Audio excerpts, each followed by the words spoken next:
Hello, everybody. Welcome to the final Q&A, the last Q&A ever. At the end of this Q&A will be our amazing announcement for the 150th and final interview, which we can't wait for. I mean, look at the looks on our faces.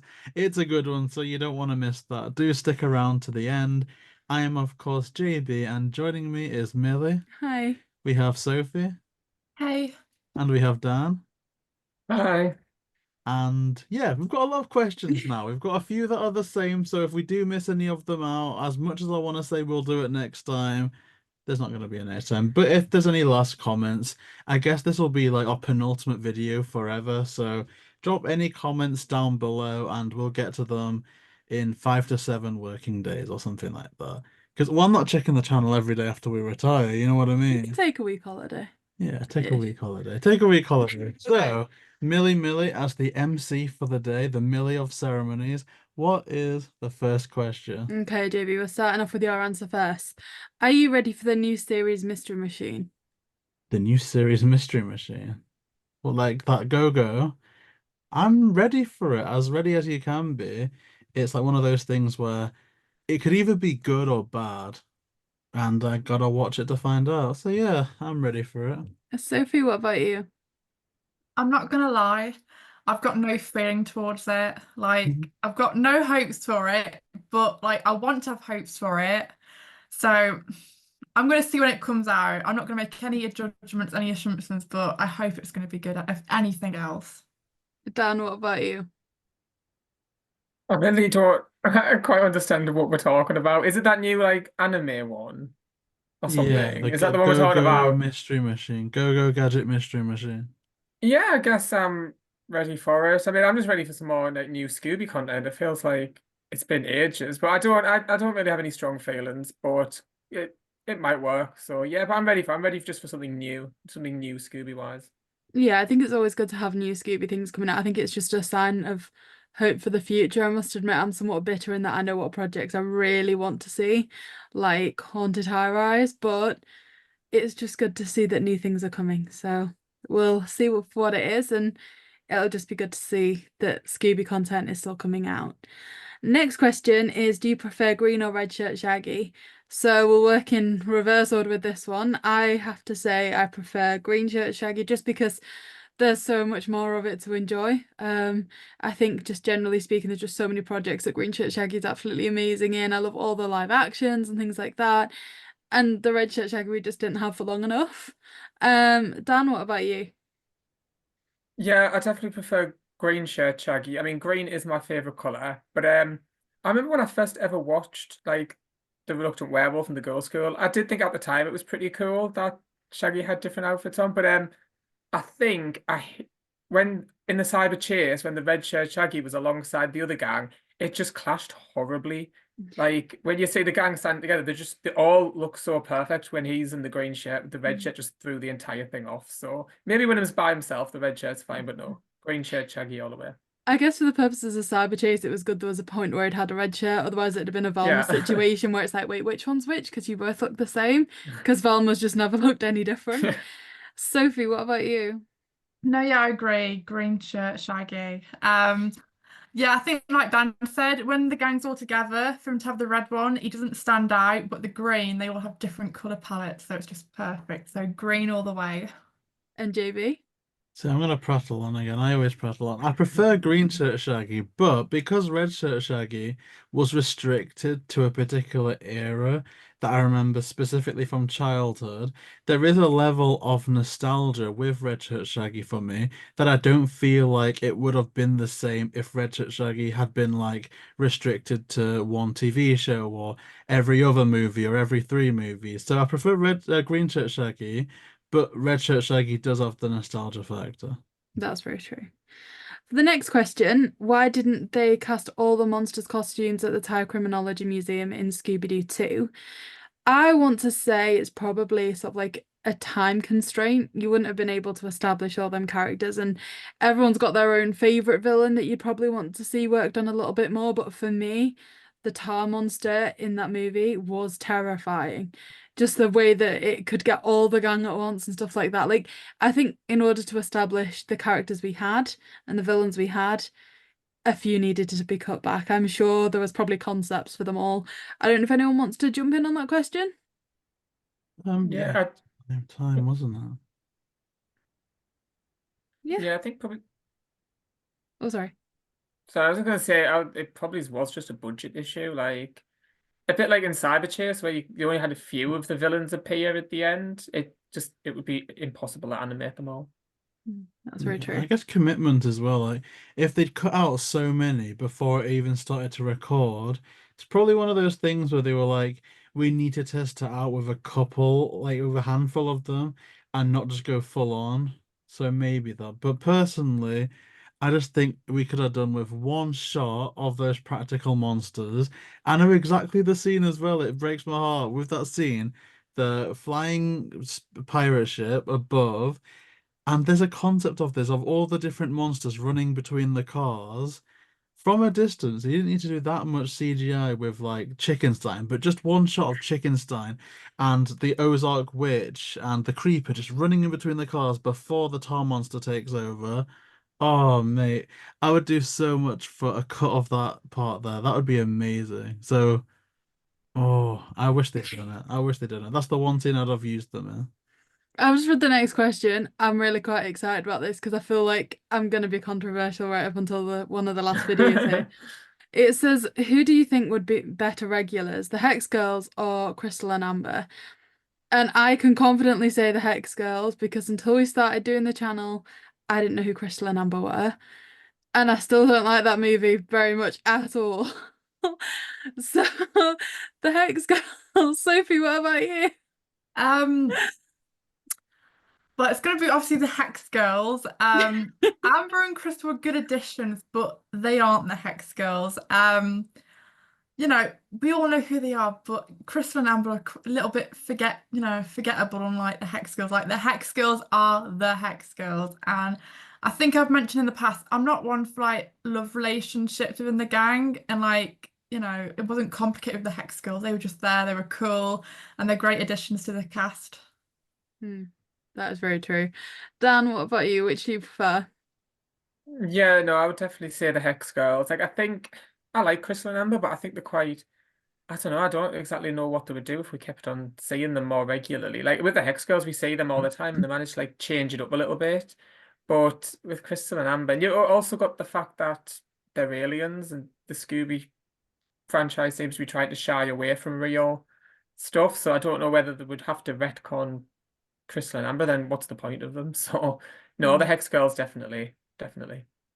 JayBee, Crystal and Amber's last hope here. What would you say? Well, I do love Crystal and Amber, and I don't know what you don't see in Alien Invaders because I love that a lot. That's one of my We don't need favorites. to have the broccoli conversation again. But it has to be the Hex Girls because I think it's true what Dan was saying. Like, where can you go? They were great additions, but I think they were just kind of fun to be not necessarily a will they won't they, but almost like a red herring because they end up being the real aliens. Whereas we're either going to have to do this wacky thing if they come back, where there are will they, won't they between Shaggy and Crystal and Amber and whatnot, which is kind of we already get that more often than not with Fred and Daphne.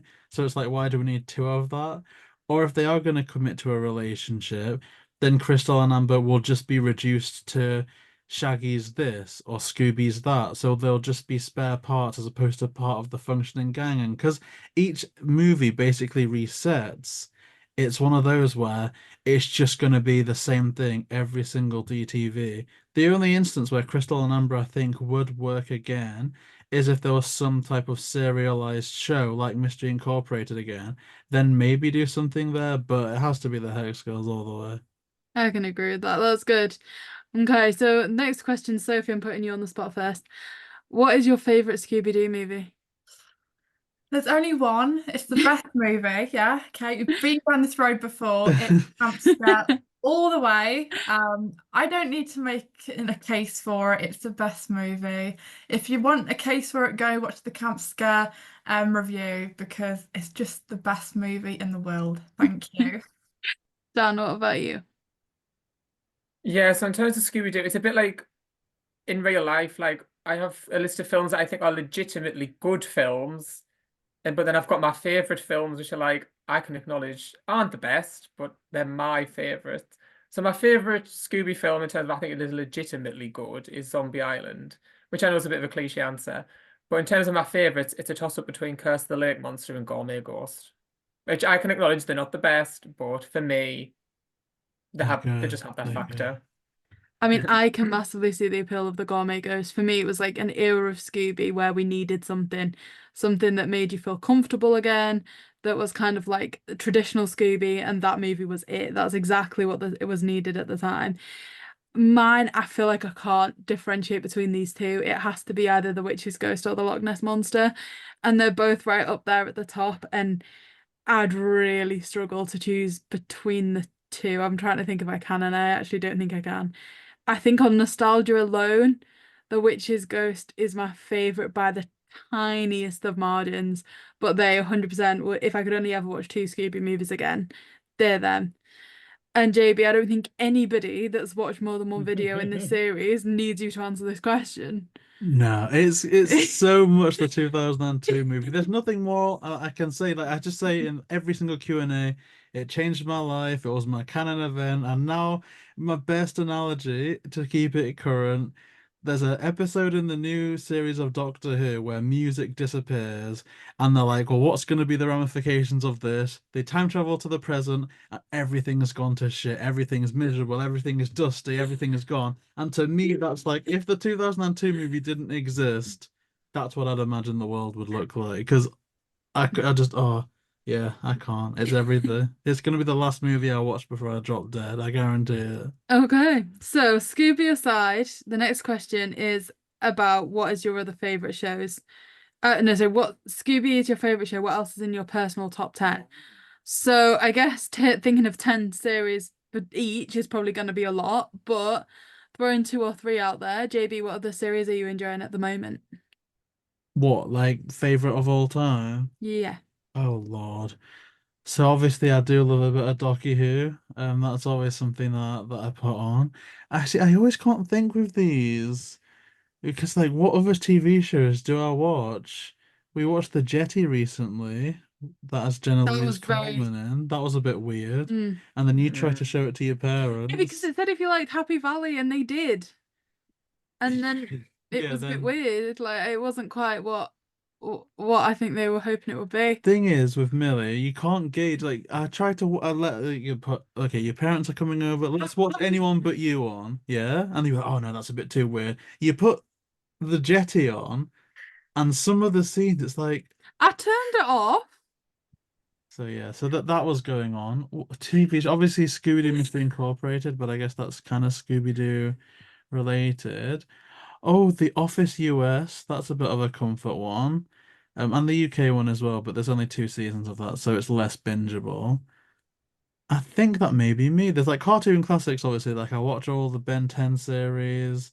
If I can find it, old classic SpongeBob.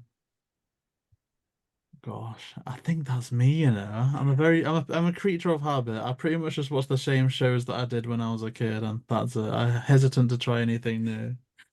I'm very much just basic Netflix. There's so many Netflix shows that I watch. I watch Stranger Things, You, The Haunting of Hill House, The Haunting of Bly Manor, Lock and Key, every Netflix thing. I normally enjoy them. Do you Netflix and chill? No.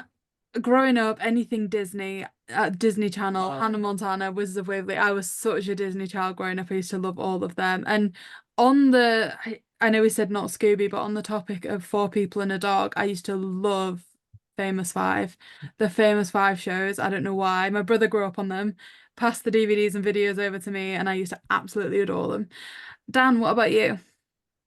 Yeah, I think I used to be really good at watching like new shows, but I think like post-COVID, I've sort of just watched the same things over and over. I don't know, I like Buffy, Doctor Who, Oh, Buffy. um, Frasier is one of my favorites. Arrow. The only like I'd say one of the current shows I watch. I like the Chicago shows, Chicago Fire, Chicago Med, and Chicago PD. Um, yeah, pretty much. Yeah, I just watch old stuff. I'm terrible. I don't watch any new Netflix shows or Amazon Prime shows or anything. So yeah, I just can't be bothered. But yeah, so I stick to my old favorites. Yeah, I'm normally a year or two behind what is like expected to be watched. Like I hear about them at work and then a year or so later, like, oh, got to watch that now. Sophie, what about you? Same, it's always the same repeats, like the Goldbergs, Modern Family. What's the other one I thought of? Young Sheldon. There was one more. That's shocking. Um, can't remember, but I think for you guys, I think Death in Paradise should be put on your list as well. Oh Yeah. yeah, I've forgotten about so many. Why do I Yes, do Death that? in Paradise. That was so good. You introduced me to that. It's a great What show. series though? Richard. We went back and watched them all. Next question, and I feel like Sophie's gonna have all of these that she's made herself anyway. What Scooby Doo character deserves an action figure? I'm personally gonna say the Hex Girls is the first thing that jumps to mind for me. Dan, what about you? I'm actually, do the gang all have action figures already? I think so. Yeah, Like, yeah, because like I was sets going of to say, them. because I've got figures of the gang, so I think they all do they count as action figures? So I suppose I don't know. I would like to see more like if the villains get action Mm. figures. I would love because I know they do some. I've seen some circling online, but I would love if they did an actual like where every single villain, no matter what, in every episode got an action figure. I think that'd be pretty cool. It would be good. I think they've just not made any for so long. Like, I think all the ones you can get are Yeah. so old now. They just need to do more new Scooby things. Sophie, what about you? And I'm sure there's going to be one that you've made that probably doesn't exist yet. So I've lost count how many I've made, but Hex Girl's like top of the list. For me, like Scooby Doo, Scooby Doo. Even Flim Flam, I think all the pup named Scooby Doo need like little action figures. Oh, And what was the other one? Yeah, other villains, the ones that they haven't done. I think that'd be really awesome to see. Like a whole like line of them on your wall. Perfect. I love that. Oh, that's actually amazing. And Wait, you? oh gosh, me. Okay, so I've got a dream. In the 2002 movie, they made like action figures for them that are really hard to find. There's action figures of like all the villains. You've got the spooky demons and you've got the Lunar Ghost, but there's nothing even in the Inkworks cards that alludes to Scrappy or Scrappy Rex, probably for spoilers. So, my dream for that, same branding, same type of style as those other figures, a Mondavarius action figure wearing his end of the world party gear, that blue suit and everything, but it's like an interactive toy.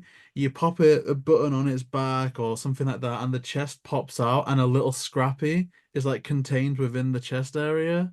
Oh, I'd love that. That would be my dream action figure. I probably gave some thought to that. That was a really good answer. It's amazing because then you could go into a Comic Con, and the best case scenario for that, to the left you could get a Rowan Atkinson signature, and to the right a Scott Innes signature, and then you've got your double pack. I love that. That's my dream. That's a really good answer. And I think for it somewhat leads up to the rarest Scooby-Doo item that you have in your collection, because I want to say for us it is those original figures from 2002. I think they would. Are they the most expensive though? Expensive doesn't mean rare. Oh, that's true because that Geller thing was expensive. I think it would have been those 2002 action figures just because, The Lunar Ghost. So good. and they're in great condition as well. Like I've seen some on eBay and all the plastic is like yellowed over. It looks rank. It looks like something from Chernobyl. Was it Chernobyl? Chernobyl? I don't know, but I think they may be the rarest thing. Apart from our memories, they're the rarest of all. And Sophie, what about you? I'm gonna shout out three. The first being the 2000 large Scrappy Doo Warner Brothers Studio Store plushie. I've got the yellow 1973 lunchbox, which Oh those are yeah. both grail pieces that I finally obtained this year. And also for rarity that you don't really see a lot, there's these Hope 1973 jigsaw puzzles. I've got three now, but they are British made, like anything England, like it's amazing. Everything's like American. So anything British made, like yes, thank you, I'll take it. So yeah, all the vintage pieces I love collecting. That's amazing. You've just reminded me, I've seen something Scrapper related I need to send to you at the end of this video. Please remind me before we go. And Dan, what about you? What's a scrappy? I don't know. I don't really own a lot of like that's rare. I think most of the stuff I own Scooby related, pretty much you can get. I will say I am as random as I imagine it's rare. A few years ago, my cousin got me a Scooby Doo card for my birthday, and you could cut out a mystery machine, a little mystery machine. You could have the gang in the middle. So I still have that on top of my wardrobe. So I'm assuming that's rare. So yeah, I'll just go with that. As it is too. And as well, you've got the Daphne t-shirt that JayBee loves. That's Oh, rare. Oh yeah, yeah, that yeah, I didn't think of that one one. Yeah. that you Yeah. wore in the last interview ever that I we thought you were about to revealed. say what it was, and I was like, That'll JayBee, be there's a revealed at reason. the end of this one. So Do you know about a Scooby Doo project that's coming out this year or next year? I think there's a couple of things in the works. We talked about one right at the start. And there's the live action show as well that's yeah, coming well, out. I can say this because it was public, but there's the one that Tristan Cole mentioned. I also had a private message a while ago to say that someone was working on a Scooby thing. So I don't know anything other than there's one in the works, but whether that's this year or next year, I don't know. That's anyone's guess. I don't have any insider knowledge. No, I think it's just always good to hear that there's more things, and there certainly is. Anyone else know anything coming out in the next 2 years that a bit more concretely than we do? Well, all I can think about is I don't know if like it's mentioned, but our final guest alluded to something that they'd been a part in. So I don't know what that is, but it's exciting, I guess. The It is. final guest. And I think people can find out more about that tomorrow. It is tomorrow, as of this going out, that will. Oh, maybe. Oh gosh, yeah, don't say that. No? That's Okay. upsetting. That's upsetting. Okay, so next one. What's your favourite Scooby-Doo chase song from Where Are You, JayBee? Maybe that I'm in love with an ostrich.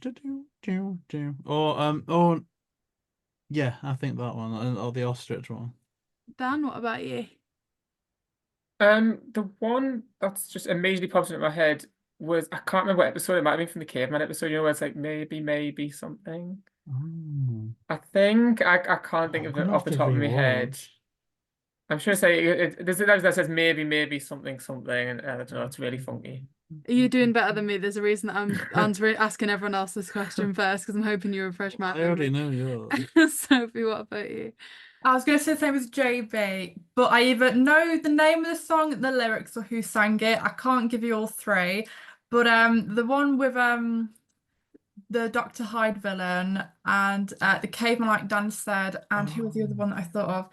The mystery mask mix up, whatever that one is. I think they're my favourites. They're quite catchy. I mean, all of them are good that bops. They're really one. catchy. The Mr. Hyde one's amazing. That recipe for that Yeah. recipe. No, that was a good one, yeah. Recipe for My Love, I think, something like that. Is that the one you were about to tell me was my favourite? Okay, which I one were thought you yours was 7 days a week. Oh, it is. Yes, yeah. 7 Yeah, I thought that days one. a week. It's in my It's a head good thing. now. It's a good thing you're here. I didn't know that.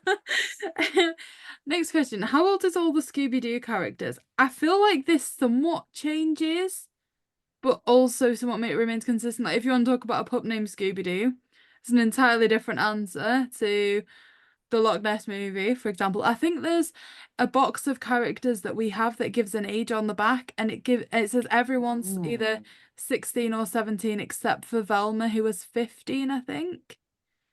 It's a shame For on what- all the Velma Sims, I guess. So for whatever reason, Velma's the younger one in the group. But I don't know if It depends. anyone wants to doesn't answer that differently. it? No, Yeah, it just I've depends, been- doesn't it? Surely. I've been collecting all the annuals, and there's like profiles for the gang and different ones, and they're all different. Yeah. But in my head canon, I think like Van was like 15, 16, Daphne and Fred like 16, 17, and Shaggy's 18. That's how I say it. Yeah. I They guess change all the time. with The Mystery Begins, it makes you think Shaggy's older because he's the one that can drive, and he was held back a year. Oh yeah. So that makes sense. Okay, JB, I kind of want to turn to you for the answer to this one. But why? Is the Mystery Incorporated live action series from YouTube still continuing with episode 2? Um, I like that reaction. I didn't know what to say, so that's all that. so this is the thing, because this is the last one I literally I usually I maybe filter one or two. You're gonna but, filter one or two. but I didn't filter this one. Okay, can I say this because I'm worried about you now? No, I can say what I know. I can't say what I don't know. So that's all I can do, right? So, I don't know is the answer. However, For the long build up, so I don't know. I wouldn't have any hopes because there's been a couple of occasions where I've tried to arrange some behind the scenes things with the team who are all amazing but I think maybe they're kind of in limbo themselves, so that hasn't come through because they don't know. And yeah, so I wouldn't hold my breath. I'd guess that if they want to do, and this isn't confirmed, so I don't know. I'd guess that if they want to do a live action Netflix, it probably doesn't help for them to have Yeah, somebody else doing a live action YouTube show in the background. that's what I was thinking, because I did hear, this isn't anything official by the way, this was just rumors from members of the community, that Warner Brothers weren't happy with them legally, and so now it makes sense that you can't really have two competing live action things going on, especially when the YouTube show was so high budget. Well, I think live action Scooby Doo is so held in such high regard because of the great job the 2002 and then 2010 cast did, that this is a really big thing for Warner Brothers to bring this back, surely. Everybody's wanted live action for so long. And it's kind of like, I'm sure if somebody's Googling live action Scooby Doo, they're going to want this huge thing that Warner Brothers is doing to be the first thing that comes up. So I'd guess that they're probably not going to be too happy. But again, I don't know. It's oh sorry. Sorry, I was coughing. Sorry. Oh sorry, I thought you were going to speak up. I'm sorry. No. Do you guys still want to interview some of the people who work on Monsters Unleashed? Massively, yes. There is a lot of people on that list that we haven't ticked off, and we only have one interview left. So it's one of them where I think if, you know, some of the dream cast came back to us, I mean, any of the live action cast have always been a dream. It's just lucky that we managed to start with Kate Melton, that we managed to get Nick, like, and Neil Fanning, incredible. But it's just one of them where we've kind of, I think, reached the ceiling of what we can do without a lot more time or a massive, massive budget. Anyone want to add to that? No.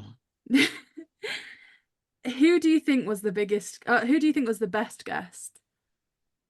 The best guest. I'm gonna let anyone that wants to jump in with No, this you jump should in because I MC don't it. know. You should MC it. MC it, man. Yeah, I'm gonna think of one. We'll all say one. I'm just letting whoever feels like they've got one ready to say it. What does best mean though? I was gonna say, is it our favourite or who we think gave the best interview? Or It how doesn't we say. performed. Should we go with most memorable?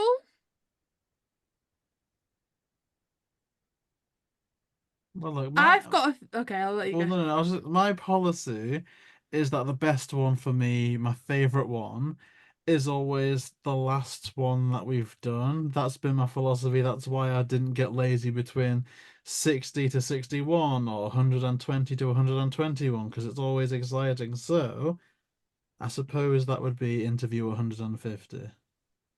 I'm gonna say anybody watching it will have somewhat of a lean towards interview 150 just because of who it is.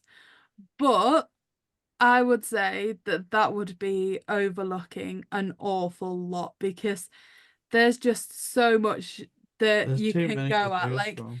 how much did we find out about 2002 from Ken Bader? Oh yeah, and That Richard was Suckle. insane. I was in tears in the first interview we did with Joe Sichter. Like, that was incredible. There's somebody who I can't mention because we can't say who it was, but the things we learned about haunted high rise Gosh, yeah. breaks my heart. Like, there is something to do with that that lives in my head every single day, and I can't let it go. And until we get that movie, I can't let it go. Like, there is just You should so just tell them, innit, what lives in your can't. head. You should tell them. I can't. You should tell It's them. like, no. I think We you learned should. some stuff in confidence, but haunted high rise would have been one of the best Scooby things you've ever seen. So yeah, so they're some of mine, but We're probably gonna have to say 150, I think. Sophie? Okay, so out of the ones that I've done, because you guys over the 150, like they've all been incredible. But luckily, all the ones that I've done, I think I'm gonna say Jennifer Hale. Like she actually sang to us, like that was incredible. Mm. I can now say Scott Ennis, yeah. You can.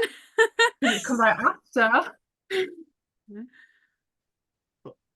We're in the past now while we're going to the future, right? Because he did the Scooby voice, Billy West. Like Millie Billy said, West. like all the secret conversations that we've had about haunted high rise, like it's been interesting and incredible. For me, I always go back to Tom Conkle. I think that's the first interview that I settled down and I really enjoyed. And also was it Zach Moncrief? I got to Oh, show him yeah. my Be Cool Scooby Doo figures at the end of the interview. That was exciting. There's just been so many good ones. But also, yeah, 150, but we can't say anything. I just keep smiling about it. Me too. Anytime we even subtly reference it, I'm like beaming. Dan, what about you? Yeah, I suppose it's a bit like when I said about my favorite films, and I said like there's ones where I think yes, they were legitimately good, and others where I think just I really enjoyed the interview itself. I don't know whether necessarily the interview when it went out was popular, but obviously ones I enjoyed personally. Obviously, I've mentioned Maggie Roche before. I also Oh, really yeah. liked, is it Jake Monaco? I think we interviewed a few weeks back. I really liked him, but obviously in terms of memorability, Jennifer Hale, just because when she sang and just the fact that we got a Hex Girl was just incredible. And like you say, interview 150, obviously. Marla Funkin. No, I'm kidding, it's not really her. No, someone a lot better, but we can't mention who it is. Well, we will at the very end of this video. So, moving on to the next question. JB, this is one for you, and I've sort of alluded to it already, but why the last video? Oh, see, that's what surprised me so much about this Q&A, right? Because I feel maybe you guys can correct me, but I feel like every time that I've mentioned, I've hardly ever said the third season of the Scooby Doo interviews, right? I feel like it's always been the third and final season. But for some reason, when I announced that, oh, this is going to be the last Q&A, the last video we record, I was like, what? Why? What's going on? Like, why is this your last video? Like, I was like, have we not been saying this for the last 50 weeks? And it's like, oh, apparently not. But it's the last video, I guess. Because I always have this comparison. I feel a bit like in terms of like the Scooby, the internal Scooby community, or more or less just what we've done here. I just feel a bit like, one of those like boxers. They've done everything that they have to do. They've like got all the titles they need, and it's just like now it's time to retire. Maybe I'm getting too old. Maybe I've peaked. I've done what I can do, and now I'm just gonna retire into the sunset, or end up like because the Euros were quite recent. I could be like a Rio Ferdinand type person that just sits in the box going, "Oh, that was cool. Look at all these new players and what they're doing now." And I'm like a retired guy. I don't know, man. It's just I think enough time has passed, and I think season one was good. Season two was better. Season three is the best, and that's how I want to end it on the best. And not to keep going to 150, but I think with who the interview is, it's natural this is the last one. I think it's a last interview we can be happy with. Oh yeah. For a number of reasons, it feels very complete and full circle. So we're happy. And it isn't Marla Frankin, although Marla Frankin could have been on there Oh, are actually. you wanting to speak on that or no? No, just it was frustrating though because literally I reached out to Marla Frumkin to potentially be I don't want to say the headliner, but the last interview of season one. That's how long I've been speaking to her for. And all the time it was, oh yeah, it's good. I'm gonna do it. I'm just delayed for this reason, delayed for that reason, right? Okay. And this isn't like throwing shade because it is what it is. And I think everyone can agree we did a lot better. But imagine that. So, no, not better in terms of, well, I don't know. But Oh, the we did. 50th interview, right? So, and now we're on 150. So this is 100 weeks in the future, not like 3, 4 weeks ago. It's like, okay, I'm finally available. Let me get you in touch with my person. the person's like, this sounds good, but we can only get it done if you pay $1,000. And so I'm like, right. So we have two options here. We either pay Marla Frumpkin $1,000, or at the end of this video, you'll see who we got for free. But it's like, I don't have a problem with that, right? People's time are valuable, whatever, right? But it's like, can you maybe have told me that it would cost $1,000 like in season one, and not have me like spinning around, wasting my time reaching out for like 2 years? Like, I don't know. There was that thing, but all the power to it. I do wish I could have paid that, purely for the fact that I wanted some type of moment in the final five.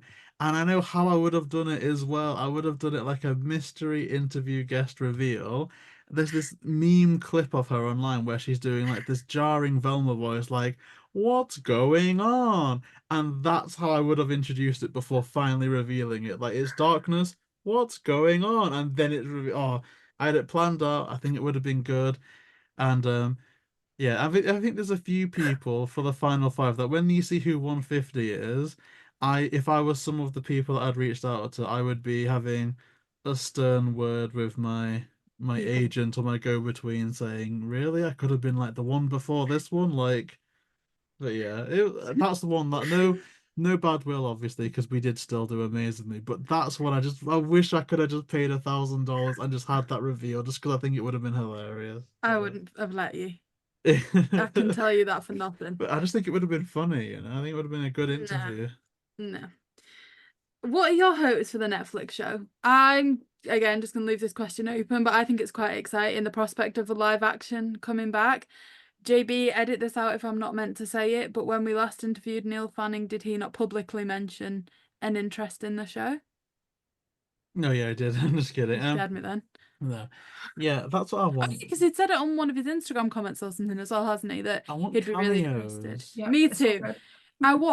I want them to, whoever did Trick or Treat and how they did that, I want them involved. I want the people that's going to be like, it's nostalgia time. People have waited since, I feel like I'm doing like the people from The Mystery Begins a disservice in saying this, but there are people that have waited 2 decades since 2004 to see this come back. We want something that we can be excited about. I want them to blow every bit of budget left in Warner Brothers and do this properly. I want them to have Sarah Michelle Gellar featuring as Daphne's mum. I want like That's what I want. ridiculous level cameos that are not attainable in the slightest, but I want them. Yeah, I want them to like mystery incorporate it. Like we had Casey Kasem as Matthew Lillard's dad in that.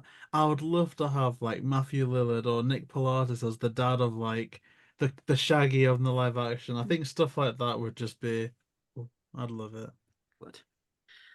What do you two think? Are you excited for Netflix? Do you have any sort of expectations for it? Yeah, I'm cautiously optimistic. I think because every time I've spoken to anyone who doesn't really watch Scooby, the one thing they always say is, wouldn't it be really cool if we got like a live action series?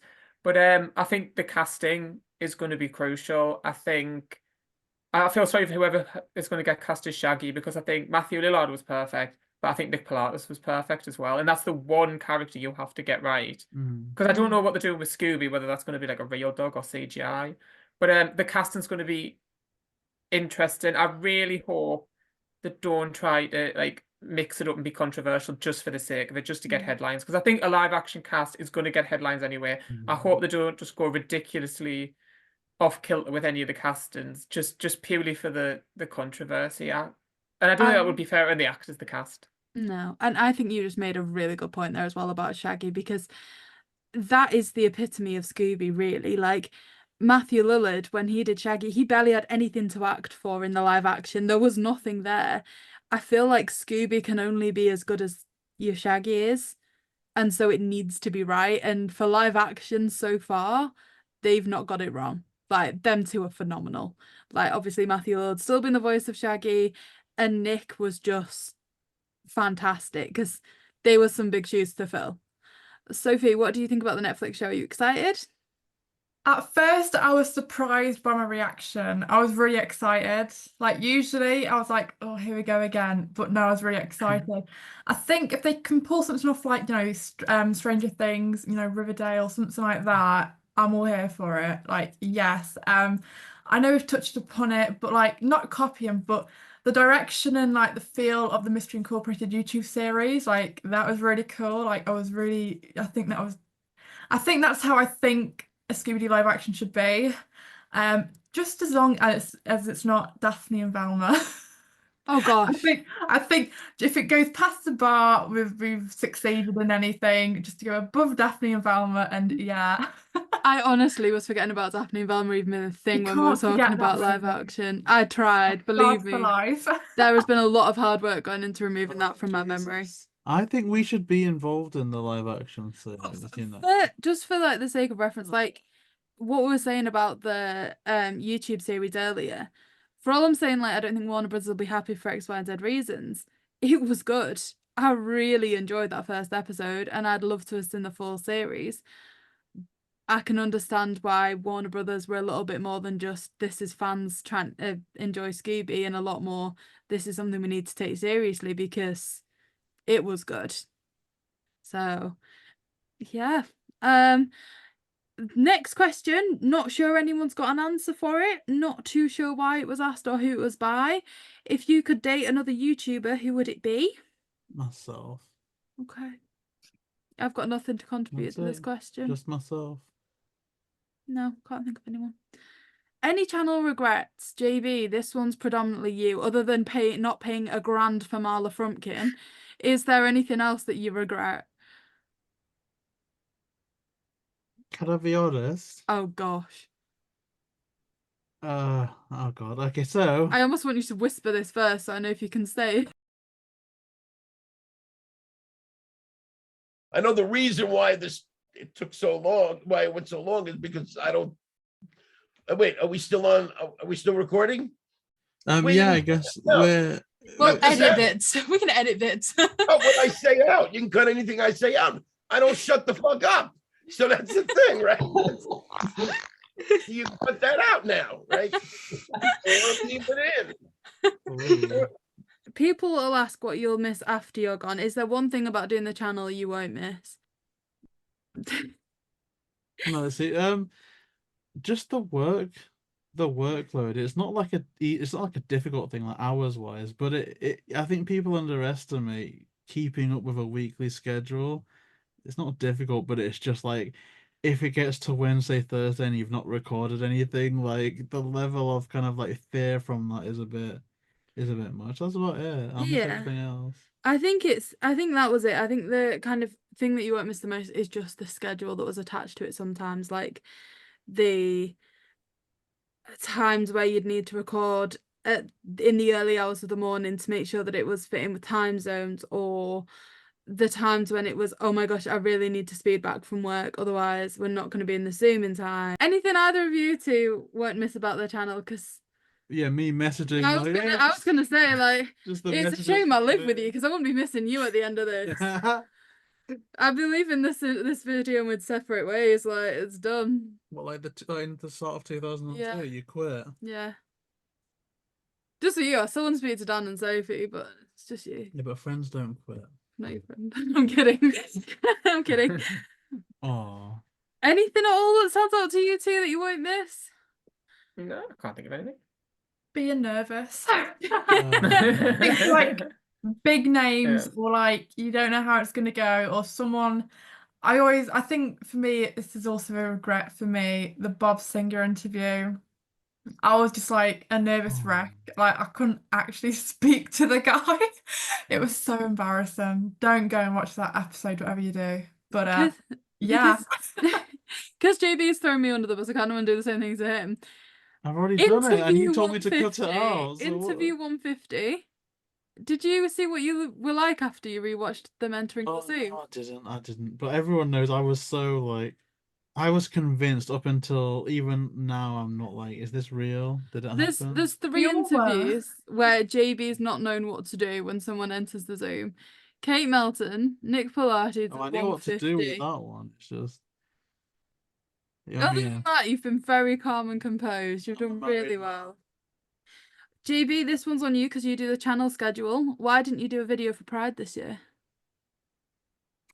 Oh no, I did see that one, and that confused me because for the life of me, I don't think we've ever, apart from one, where we teamed up with an LGBTQ creator. You remember that Among Us video when we used to do weekly Among Us videos?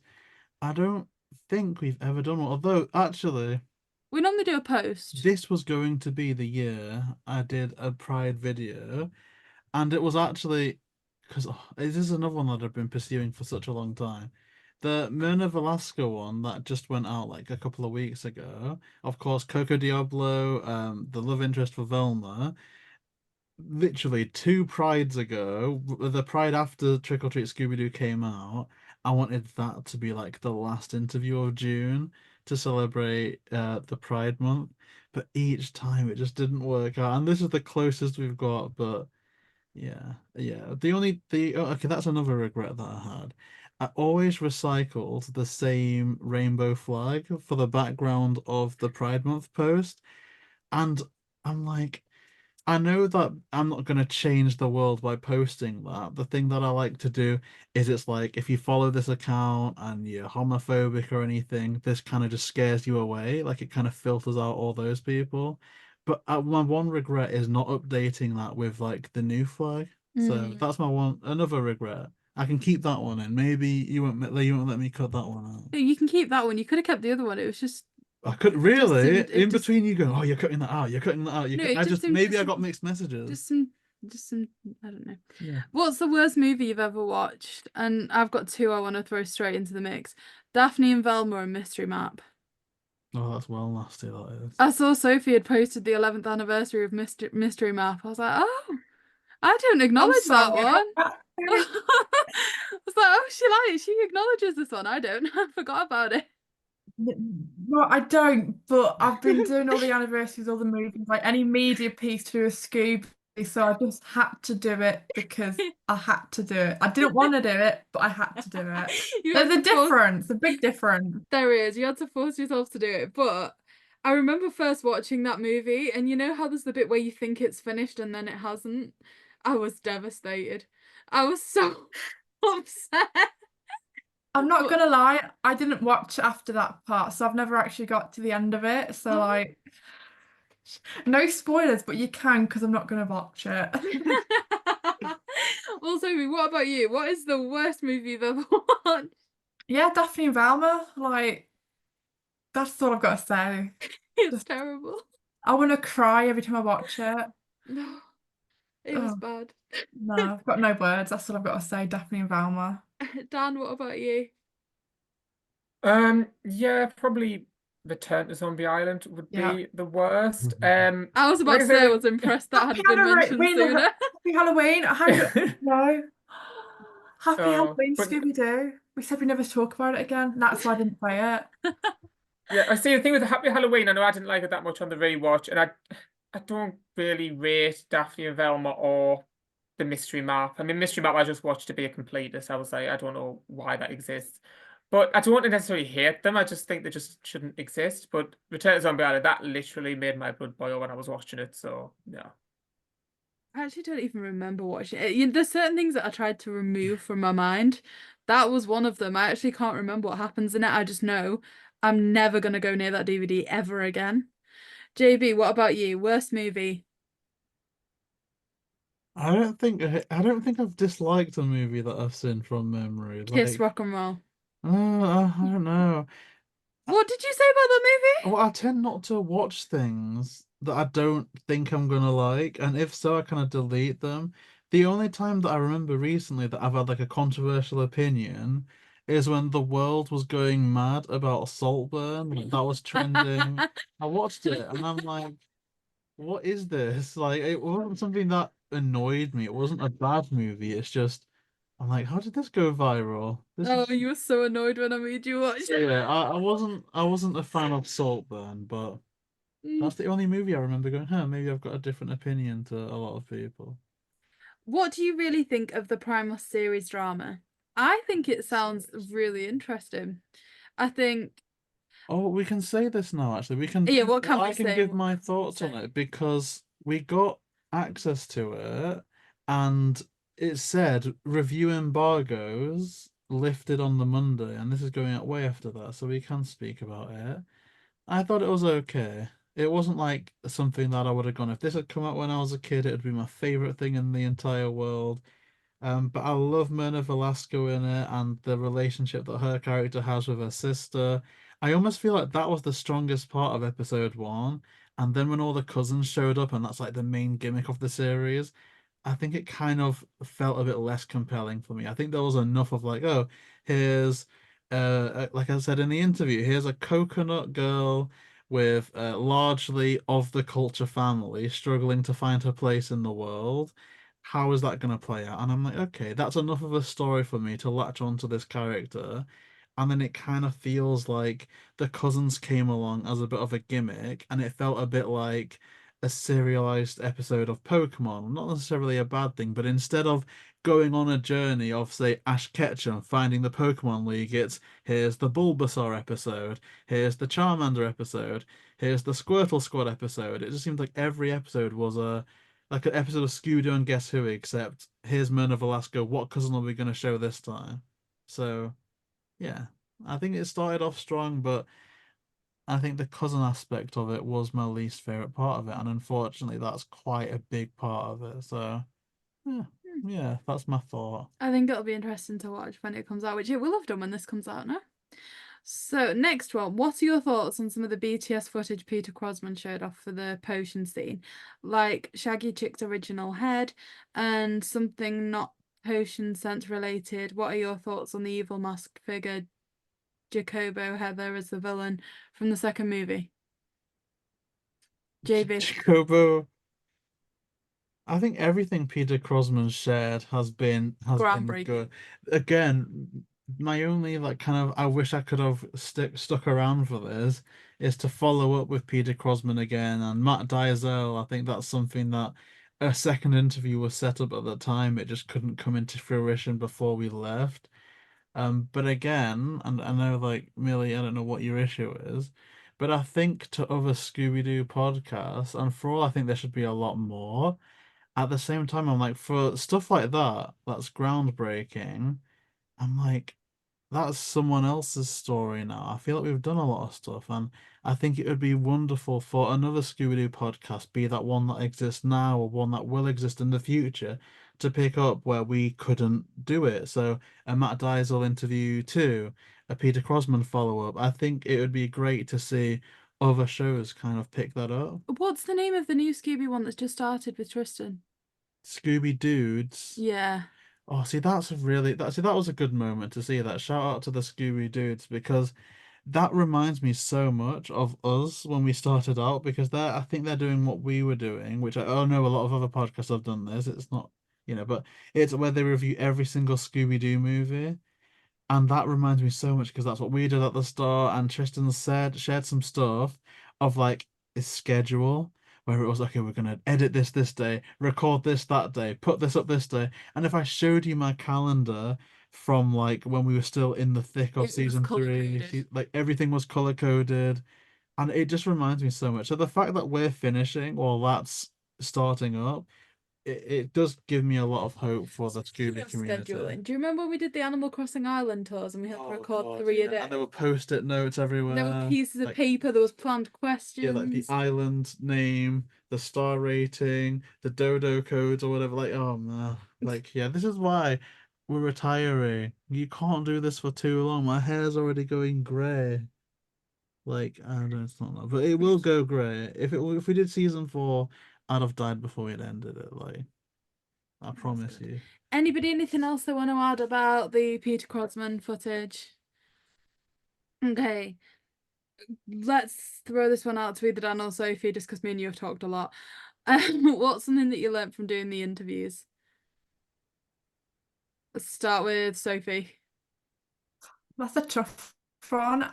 I mean, I can't believe all the people that you've managed to get on this show, like honestly, and all the different elements that they worked as part of Scooby. Like you're about, behind the scenes, any footage that we get like it's not been seen before, and it's just incredible to like witness it and see it firsthand. Um, but yeah, there's so much. I can't believe it's over. Like it's been so much fun. Yeah, it has. Dan, what about you? Is there anything in particular that you learned or take away from it? I suppose in terms of what I've learned, it's really been was fun sort of learning about the whole interview process. And now, like whenever I watch something on TV where like a guest has been interviewed, I can see the presenter like obviously has questions in advance and is finds ways to bring it up, and it always makes me think of these interviews. I'm like, oh, I know what that's like now. When you know what the next question is, you're like, oh God, I need to make a segue into like talking about it. No. But yeah, and I suppose what I'm going to take away is I don't know, it's so fascinating. Like when you think of like Scooby Doo, you think of like the main show, the episodes, the cast, but there's a lot of like behind the scenes people, and they're just as interesting. There's people like we say we've interviewed like YouTubers and cosplayers, and just there's a whole bunch of behind the scenes people. It's interesting to hear everyone's story and how it connects to the franchise. Does. I mean, like you said, that sometimes like when you first start linking the questions back and trying to make it sound like it's moved smoothly, and I just listening back to some of the old interviews are painful. But I think the thing I've learned the most is just confidence. Like when we first started, we were reading questions, it was just audio. We didn't have to look at a screen, we didn't have to be on a screen. Whereas now we've gone from not wanting to appear on the video to interviewing all the people that we have. And I think that's just amazing. And like just some of the stuff where you've been thrown in at the deep end, and I'm like 100% I wouldn't have done this 2 years ago. Like when you just pressed call to Miguel Nunez Jr. God. and Well, I didn't threw press the phone call. at me. I pressed something like his name to try and get his phone number up, and it called. And I was like, "Oh crap, it's calling!" and threw it to you. I didn't press call. I'm like Like facetiously. no warning, no preparation, no this is what I'm gonna say, just had the phone thrown at me. Similarly with Marty Grabstein, he was like, call me now. Like, I don't know what to say. I don't know what to do. What is this? Like, it's sometimes been thrown in at the deep end. You learn quickly. And yeah, it's been fun. JB, what about you? Is there anything that you feel like you've really learned as a part of this? See, this is irritating because we get asked like questions like this a lot, and I just wish that I could, as a forefront, have all the other answers that I've answered in the past, just because they're all still applicable. But I think a new one, especially again after 150, is I've learnt that you don't necessarily need to be like Screen Rant's official podcast, or like who's a big star right now, like Mr. Beast. You don't need to be like a big name to interview big names. I was inspired to do interview podcasts way back when I was a child, when I listened to a Pokemon podcast that interviewed the voice of Ash Ketchum, who was Veronica Taylor at the time. And I remember thinking, like, wow, I'm used to seeing these interviews on the bonus features of the official DVDs or on news networks. And yet here we have these people that I've been listening to week in and week out that are fans of this thing now interviewing the official voice of this character. And I was like, how cool is that? And now it's like thinking, okay, now we can do this. And all it takes is you get your head down, you get your experience, you build up your name in a community. And even if you don't get big in terms of, I've got 1 million subscribers and all the Scooby fans know me, it's this person that knows me, had a great time on the show, holds us in high regards, then is going to talk to this person who talks to this person, and then world spreads, and all of a sudden, you're a high regarded person in this select group. And that can also be a way, as long as you continue to be friendly with people, treat them well, speak to them respectfully, and work hard, you can make some of these big interviews happen. And just, I mean, I look at myself, I speak for myself only because you guys are all amazing, but I'm just some prick with a microphone that likes to watch Scooby sometimes. And the fact that we could do what we did in 150 without being associated with a big network is just, it's just amazing. Not to throw it all the way back, but one of the first things we ever did on this channel, way pre Scooby, was an interview with a Nintendo guru Oh, wow, yeah. who at the time was a much larger channel than we were, and they always said the worst thing someone can say is no. And that's true. And we've asked a lot of people for interviews and had a lot of no's, but generally speaking, people are just people. Like, one of the nicest no's we ever got, and You've just got a nice nose. oh, thank you. One of the nicest no's we ever got was from Rowan Atkinson's Oh, people. wow, yeah. They could not have been nicer. And they're like, we're really sorry, he's got this project going on at the minute. It's a really exciting time. Like, look out for this. But it's a no for now. Like, couldn't have been any nicer. But it was a very early message we got early on, and a thanks and kind of throwback to them of Nintendo Guru is just ask. Yeah, and I'll say this without like throwing too much shade, because every time I've been like truthful and honest, Millie's had an issue with I'm you. not. I'm just much But more honest. a lot, not a lot, at least 15 of the season 3 guests were people that said no in season 1. So that's quite nice to persevere with that. Is it? Can I say? I mean, Somewhat. I don't know. You can say what you want. You're the one going, "I'll cut this." cut that." Technically, in season 1, 150 had said no. Yeah.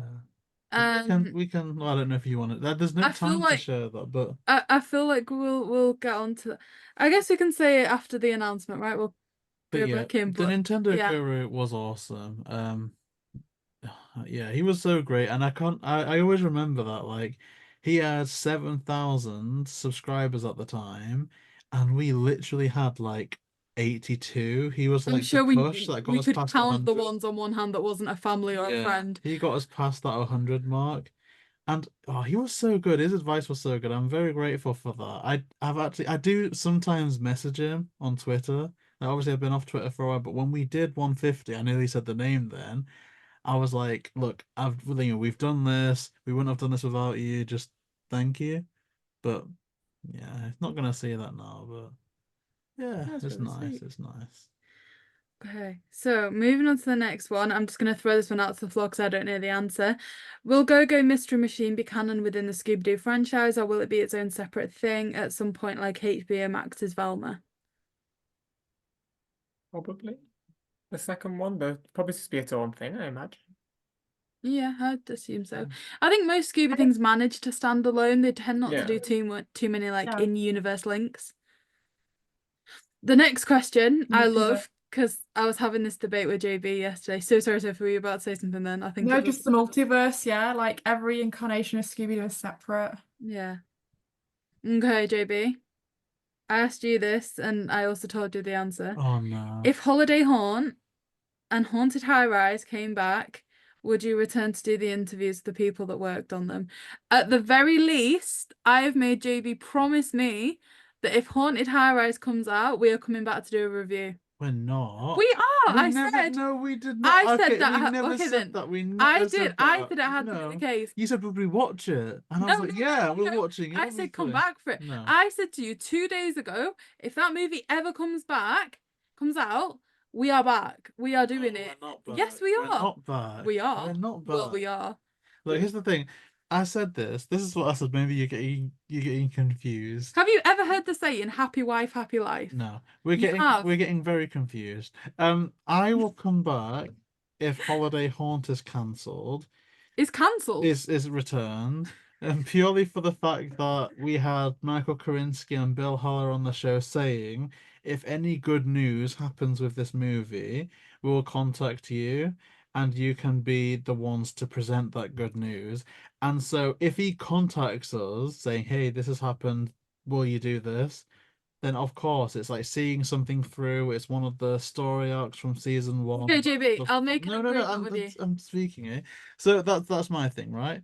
But Haunted High Rise, unless someone from that team came out and said, this is saved, can you please help us push it towards making it more of an event or something, like, thank you so much for your support, have this interview, then okay, I will. But I'm not gonna. If nothing else is said, it's just it comes out. There's a trailer for it one day. DVD, yeah, I'll watch it. A reaction. No, I'm not I'll make a deal with you. no. I'll come back What? for holiday haunt for you if you come back for haunted high rise with me. No. Why no? What would we add to the conversation? Like it's a How nice excited thing. we are! How oh my gosh, that's what we saw and could never talk about. No, Yes. I wouldn't do it.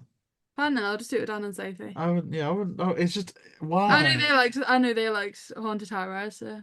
There'll hopefully be like 5 more Scooby Doo podcasts at that point that will be able to do that. You know what I mean? I'll be in I'll be in the jacuzzi, relaxing at You that won't. You'll be point. editing the video when we've done it. What about you two? Would you come back for either one of those projects? Yeah. Yeah. Absolutely. Rant.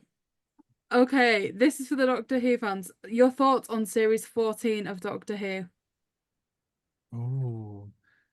Oh, see, it's an interesting one. I liked so much of it. It's just weird. The only one that I didn't like was the Space Babies, and it was so disappointing because I stayed up to past midnight, watched it, and I was like, "Oh my God, what the hell is this?" And you like Space Babies? I did. What's the one I don't like that you love? Boom or something? Oh yeah, Yeah, Boom. I didn't like that one. I thought it was good. It had some good character moments, and the one I thought I was gonna hate was Dot and Bubble, but I really did like that one, so that one surprised me. Oh, I did like all of it, you know. Some parts of the finale were a bit shaky, but no, I liked it a lot. I can't wait for it to come out on DVD though, because I love physical media. But the price, have you seen it? So isn't it like what, 30 quid at HMV? Hmm. It's something mad. But I did like it a lot. I will watch them all again at some point. Dan, what about you? What did you think to series 14? Yeah, I loved it. I really enjoyed every episode, but the last episode was a bit of a letdown. Like I loved the second of last episode, and I was so hyped for the final one. And I was watching it like, what is going on? I didn't particularly like it, but that doesn't tarnish the whole season because I loved it in general. It's just that last episode was a bit, is that it? Can I But ask no, you it was about... it was a great return to form. I want to ask you about this because JB didn't see it in the slightest. What's the dog thing called? Sutek. You know, Sutek. the animation of Sutek, I thought its voice didn't match what it was doing in the slightest. Did you pick up on anything like that? Like, Yeah, I think yeah, I know what you mean. it's like as soon as Yeah. it started talking, it wasn't moving. Like, you know when Scooby talks, his mouth moves. When Sutek was Yeah. speaking, it was like there was this big ominous noise in the background that didn't feel like Yeah, it was it coming didn't from that match up with character. him. Yeah. Yeah, I agree. Sophie, what about you? Did 100%. you see season 14? Sorry, series 14? I know you lot are a big fan, but I've never watched one Doctor Who episode in my life. Well, this question was a two-parter, so you can have the Ooh. second part. Who's your favourite villain from live action Scooby Doo? You see, I love the live action. I mean, I don't know. They're all good. Like villains are villains. I don't want to say if I. They're all good. I mean, I think for me, because I know we've all about how we love how they recreated like original characters, but especially when they introduce like new villains that haven't been in a previous series, like the demon creature, like the first movie I think you're on about. Like that was cool for me to see, and the Lunar Ghost. Like I think original villains, but I think like with Scooby Doo 2000, no, Monster Unleashed, with like we've seen them. I know they're cool like the live action, but I think original villains for like the live actions, they're my favourites. Perfect. And we've answered the favourite movie, but the favourite TV show. What is everyone's favourite Scooby Doo TV series? I'm always going to be a what's new person. I don't think I can ever change it. JB, what about you? Did it ever change throughout the course of time? I know Mystery Incorporated stood out to you. It's a difficult one because I feel like it's been so long since I just sat down and watched, say, What's New from start to finish. I have a feeling that if I tried like the binge model with that, apart from the songs, it could just seem a bit repetitive. But in terms of watchability and quality, I think I've got more confidence in saying that it would be Mystery Incorporated more than What's New, but I do need to watch them all again. Dan, what about you? For me, it's always going to be Scooby Doo, Where Are You? I love those initial first couple of seasons. I just think they've got something that they've never been able to recreate. Obviously, I love a lot of the newer stuff. I do love What's New and stuff like that. But Scooby Doo, Where Are You? It just has that. It just has something, a particular quality about it, just an atmosphere that I love. So yeah, Where Are You? Perfect. And Sophie? The Scooby Doo show. That's always been my favorite series. I grew up with the Scooby Doo show, and so like they're pretty neck and neck. But I love vintage. The Scooby Doo show, classic. But yeah, It is. Okay, so now on to Scooby Doo crossover episodes and movies. Which one of these is your favourite? Mystery Solving Gang Divided, Straight Out of Nowhere, Wednesday's Missing, Scoob, or all of the above? JB, I just want one answer.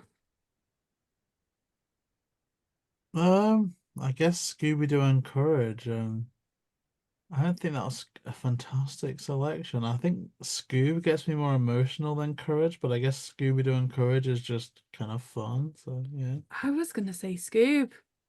Sophie, what about you?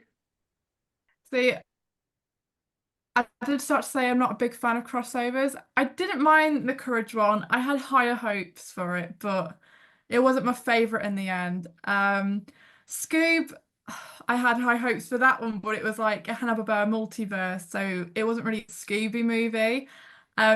The like I said, Mystery Gang Divided could have been a really good episode, but I hate Guess Who. Like, it's such a bad series. Sorry, guys. So as I said, I love vintage, but Wednesday's Missing. Like, yeah, I like vintage. I'll go with that one. I know it's probably not the favorite or the best, but for me personally, it's got to be Wednesday's Missing. Yeah, that was good. And Dan? Yeah, I'm not a big fan of any of the ones you just mentioned. Again, I'm not really the biggest fan of the crossovers, so I'm actually going to agree with Sophie. I'm going to go with Wednesday's Missing purely because it's sort of classic Scooby. It's that sort of, and it's also one of those where it's quite like, because they weren't allowed to release it on DVD, so it's quite sort of like lost media type thing. But even though I know you can watch it online. But yeah, it's old school Scooby, so I'll go with that one. Even though it's not from that series, it's not my favorite, but yeah, we'll go with that one. Any special plans for the 55th anniversary of Scooby Doo this year? Us? No, I think 150 is about the Or do you extent want to of like our return for plans. that? I'll do like a thing where you do a reaction and a podcast and pull me out of the jacuzzi for no good reason. You good? I'll be Sophie, what I'll about be you in on the the art side? jacuzzi. I know you That's what I'll be sometimes doing. do like drawing things. Is it like and trying to get the community involved? Is there anything you're thinking kind of 55th anniversary wise? We've got the Happy Birthday Scooby Doo challenge coming out, I guess. We haven't made a prompt yet, so that's all under wraps. But I usually got like my Scooby Doo bunting. I wear a Scooby shirt, a Scooby ears. If I've got the day off, I usually try and watch the first episode of every series. Like, that's my Ooh, go-to. I like that. I mean, without a doubt, what a night for a night. You've got to be watching that episode. And I think last year, maybe the past 2 years, I've made a Scooby Doo cake. So Ooh. that's what I usually do. And I did say if there's any collectible that I'm after or I see, I might treat myself to it. So that's love how that. the 55th's gonna go. That's good. Dan, we'll start off this next question with you. Which character from Scooby do you wish had more appearances? Coco Diablo, Madeline, Sheriff Stone, Maya Nettles, Flim Flam, Vincent Van Gogh, or Scooby Doo? We left out the Hex Girls because everyone wants to have more of them. Oh, that's a tough one. I'm out of that list, I don't know, maybe Madeline. I actually didn't mind her character. I wouldn't mind her making more appearances. But I mean, to be fair, I won't lose sleep if we never see any of those characters again, to be honest. Yeah, I don't think I'd lose sleep, but certainly seeing Coco Diablo come back would probably be my top of the list from there, JB. Yeah, I want to see Coco come back, but more in like again, I think a lot of the recurring characters will work better in a series like Mystery Incorporated, where it carries over. Mm. Because I think a lot of them don't really they wouldn't suit well to just hit the reset button before every DTV. The Hex Girls, it works because as long as you can put like new songs involved, it kind of is their thing. But with the others, you really do need something more serialized. Definitely. And Sophie? Scooby Doo, dumb, like all the way, like Scooby Doo. I think Vincent Van Gogh and Flim Flam. I know they did the third. What was it? What was the movie called again? Return of the Curse of the 13th Ghost. Curse Yeah, of the that was it. 13th. Yeah. I didn't like how Flim Flam grew up, but then technically the gang didn't. Like that didn't add up to me. So you have little Flim Flam again. That would be perfect. But he's unpopular. But I loved him in Mr. Incorporated. Sheriff Bronson Stone. He's so funny. yeah. I love the guy. Like he's class act. Class act. Oh, I'd love that. Oh, and he was nearly in Holiday Haunt as well. That's a sad thing. Imagine that. Okay, this next one's a three-parter. First of all, will this be your last Q&A ever? I believe so. Yeah, what Unless do you some- believe so? Because I mean, you just said Yes. you'd come back for Holiday Haunt. I'm like, What? Yeah, come back to announce it and then go back to the jacuzzi. Okay. Oh. Would you watch a new Scooby Doo show where it's only Scooby, Shaggy, Scrappy, and Daphne? I think I'd watch any Scooby show that came out. It's just a case of whether or not I enjoy it, but I think it's worked Yeah. before. It could work again. I'm just opening these up as general questions. Sorry, I didn't know if it needed to go around everybody. But Sophie, Dan, would Yeah. you agree? Yep. I'll watch anything. Yeah, 100%. And the third part was, do you think the franchise should expand into an ensemble cast consisting of the gang with other characters, such as Scrappy, of course, Scooby Doo, Yabba Doo, Madeline Dinkley, the Hex Girls, and other certain redeemed culprits like Minga from Chill Out, The Secret Six, etc. I think it's always fun to see returning characters, especially when the Hex Girls are there. It's always really exciting. So I'd never say no to some people returning. There's some characters that you probably just like, no, I don't want to see them again. But generally speaking, it's a good thing, right? Yeah, I think if done right, a Scooby-Doo movie should be an ensemble cast anyway, because there is a lot of them. There's like as many people in the Scooby Gang as there are like Avengers. It's just sometimes there's always that risk of putting Fred, Daphne, Velma on one team and they're doing some side thing, and then the rest is just Shaggy and Scooby having wacky adventures that like kind of fits in with the main plot. So I don't know if there's room for a whole ensemble cast if done right in a DTV, but yeah, why not? Who is your favourite vampire in Scooby Doo? JayBee. Does Thorn count? Like she has the fangs? We'll Or say that. were they faking Witch's ghost? Yeah, they're fake because one of them's dad's a dentist. So what other vampires do we have? Okay, the episode that springs to mind is when Daphne's dressed as a bride and there's a vampire. What am I referencing? Sophie nodded like she knew. What's new Scooby Doo of the Hex Girls? No.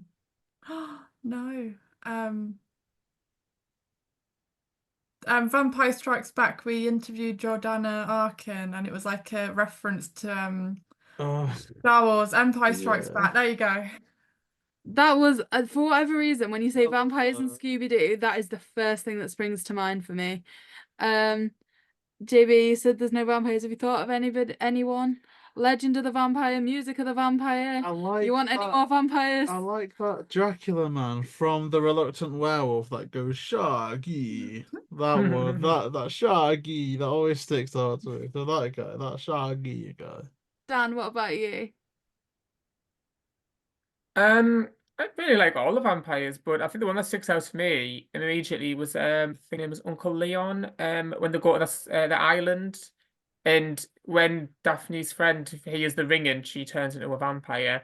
But it's the uncle character where he has like the little beard and everything. I thought he was a really creepy. I thought the episode in general was really creepy, so I'll go with Uncle Leon. Sophie, what about you? Yeah, I mean that episode's from the Scooby Doo show, Vampire Bats and Scaredy Cats. Like scariest episode, I think. It's terrifying. Music of the Vampires, top 5 favorite movies for me, and just gonna put it out. Apart from the original Where Are You, I'm just gonna put it out there. The Lady Vampire of the Bay. She's got like the red hair and she's in like the purple cloak, and like they go on saying, "Oh, it's Daphne" throughout the whole episode. But I think any Scrappy Doo episode, I love it. That's true. Okay, perfect. And on to the next one. I think we've answered it. It says, what's your favourite Scooby Doo media? We've answered favourite series, we've answered favourite movie. The next question, will you still talk to us every once in a while? JayBee, you said the comment section gets replies every 5 to 7 working days, did you say? Yeah, I think it'll probably be every week after leaving for like a couple of months, then probably once a month. I mean, I'll probably pop in and out. I don't really I won't schedule it. It'll just be when the vibe feels right. So yeah, why not? Okay, the next question I feel like we've already answered, which was favourite person to interview. I think we went over our best interviews. This one is a question that I'm not even sure there's an answer to. How would you improve Scooby Doo and the Curse of the 13th Ghost and Scooby Doo Returns to Zombie Island? I don't mind Curse of the 13th Ghost. I'm not convinced it needs massively changing the what's a scrappy thing. I think Velma could do with a few amendments, to put it politely, in both. But Velma's my main issue with Curse of the 13th Ghost. Zombie Island either shouldn't have happened or it needed to happen with the original people that worked on it, with the original circumstances where all the higher ups just butted out and let it go. Because it wasn't Zombie Island. Like, I think to anybody who really likes Scooby, you can watch that and just disassociate from the first movie because it was so different. But Sophie, as a massive fan of Scrappy, who has done a massive disservice in Curse of the 13th Ghost, how can you improve on them two movies?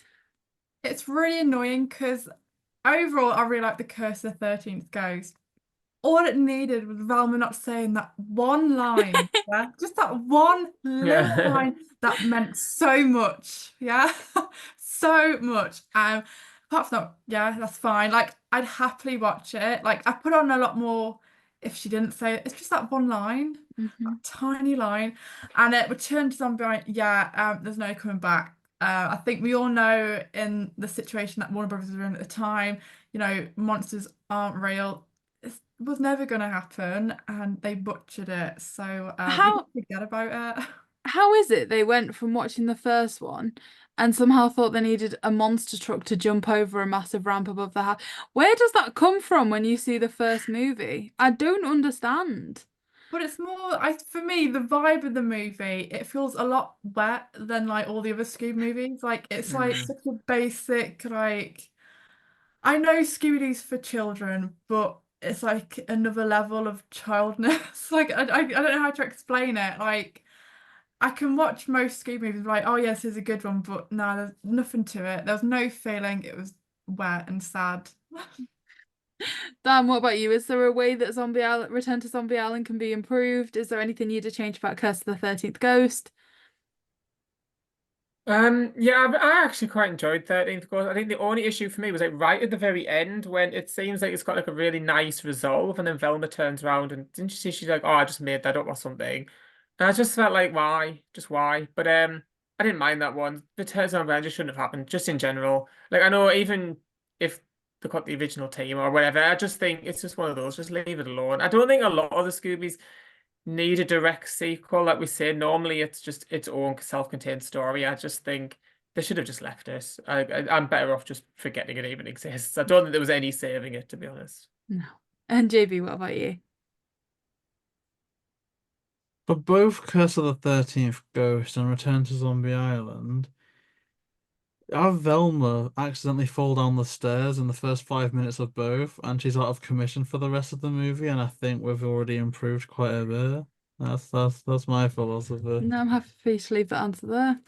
I feel like this next question we've answered quite a bit. Why is this going to be a last episode? Just, I think we've reached the time. I feel like there's so many interviews that we've done, natural conclusion. Yeah, retiring in glory, driving off into the sunset, so to speak.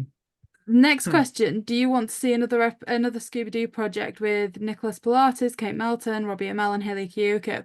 I wouldn't be mad if that was the new live action, in all honesty. I'd be happy to see them back. I think it would be great. And I said this, I made a BAM of this But thinking about Doctor Who, they do full-blown audio adventures, audio stories. I would love for them to do one with that cast in that universe. Like, I think that would be amazing, just to hear them all back again. And yeah, I'd love that. I think they're all amazing. Definitely. Just throwing this one out to anyone to answer. Do you think Will Forte will reprise his role as Shaggy Rogers in Go-Go Mystery Machine? Nope. I don't No. think so. I don't know anyone that would be demanding that because I feel like when you think about your Shaggies, he's kind of at the bottom of the list, right? Yeah, I'd say so. Apart from maybe what, Scott Menville? I'd say most people will be expecting Matthew Lillard. Matthew Lillard. If they can't do Yeah. Matthew Lillard, I think people would want Scott Innes. Can't do Scott Innes. I think people would Mhm. even want Pilatus more than like Menville. So Pilatus, then Menville. If none of them are available, maybe Will Forte, but I can't imagine that being a high demand there. Even like Ian Armitage, like, who was young Shaggy? Was it Ian Armitage that did Shaggy and Yeah. yeah, even him, like I don't know. The next question is, do you think these new projects such as Go-Go Mystery Machine, Gremlins Getaway, and the live action series will be a success? I think the live action one stands the best chance of being really successful. I'm not 100% set on the other two. I'm not sure Gremlins is 100% confirmed or what that would look like if they could. I feel like they've tried to young down Scooby quite a lot recently. I'm not too sure that they'd reach the middle ground that would require.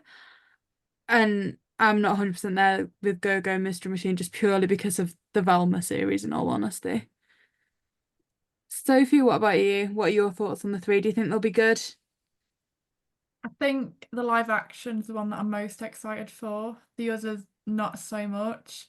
I think we can all agree the three that were cancelled, they sound a lot better as well. I think out of the ones that have been cancelled and what's going to come out, hopefully, Haunted High Rise, Holiday Haunt, and the live action, I think them three would have been the best move for Warner Brothers. Yeah, I can definitely agree with that. Dan, what about you? Yeah, I think I agree with what's been said. I think the live action one stands the best chance, in all honesty. Oh, again, depending on the quality and the casting, but that's the project that excites me the most. I think the one that has the potential to get an actual audience. Yeah. JB, anything to add to it? I'd say yeah, I think it has to be the live action one just because it's on Netflix with millions and millions of users already that kind of nostalgia property feel. Whereas say in the instance of the Velma show, even if that was really good, I don't feel like that really had much of a chance because they slapped it on HBO Max, which is region locked unless you've got like some VPN, you can't see it in the UK. Even now there was like no plans for it to be rolled out on Sky TV, international Netflix. I don't even think it's on iTunes or like YouTube movies. So as long as they don't do the Warner Brothers thing of just quarantining it on Max, anything has a chance of succeeding, which is why I think the Scooby-Doo live action being on Netflix, everyone's gonna see that, no matter what. So I think if they do it right, that's got a great chance of being a big hit. Yeah. No, certainly. And in terms of the next question, are you going to make any new videos in the future? I think we've covered that too. I think short of something insane with Holiday Haunt or Haunted High Rise, I think this is it. Either that or JB did mention that if Sarah Michelle Gellar finally came back to his email and wanted an interview in 10 years, then he might be open to it. No, it needs to have been at least 15 years, I think. At least 15 years. Although one video I do want to do is a travel vlog if we ever manage to go to Tangalooma Island. I would be up for that. That That would would be be good. amazing. Next question we've kind of touched on already. Will Matthew Lillard voice Shaggy? I think it's the favourite for Go-Go Mystery Machine. I think it's the favourite choice. But do you think Fred, Daphne, and Velma will appear as well? Have they not been shown to? No. No, I think there's some new characters involved. I think it'll be one of those where maybe you see them like wave Shaggy and Scooby off in episode 1, or maybe as part of the intro, they're at the start and then Shaggy and Scooby get whisked away or somewhere. I kind of want the intro to be a bit like Scott Pilgrim Takes Off. I kind of want it to be all funky and stylized like that.